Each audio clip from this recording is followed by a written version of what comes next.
Praise the lord. నేటి దిన వాగ్దానము.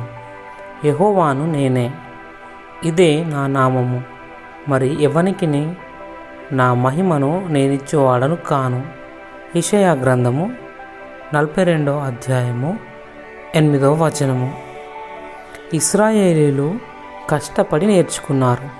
ఫిలిష్తీయుల సైన్యం అప్పుడే వారిని యుద్ధంలో ఓడించింది.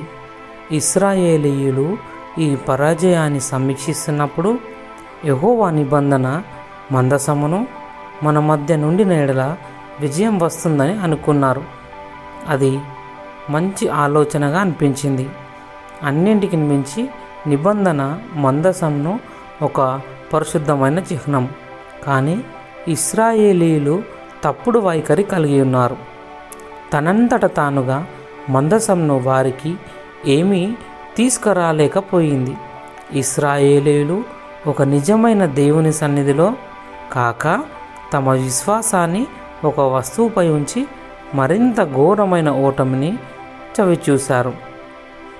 శత్రువు మందసమును స్వాధీనం చేసుకున్నాడు. ప్రార్థించడానికి లేదా దేవుని మంచితనానికి కృతజ్ఞతలు తెలుపడానికి గుర్తు చేసే జ్ఞాపికలు మంచివే, కానీ అవి ఎప్పుడూ ఆశీర్వాదానికి మూలం కాదు. దేవుడు ఒక్కడే. ప్రార్థన. ప్రేమగల తండ్రి, నేను నీ మీద తప్పు దేని మీదనైనా విశ్వాసం ఉంచాలని ప్రలోభడితే నన్ను క్షమించండి. యేసయ్య నామంలో ప్రార్థిస్తున్నా తండ్రి.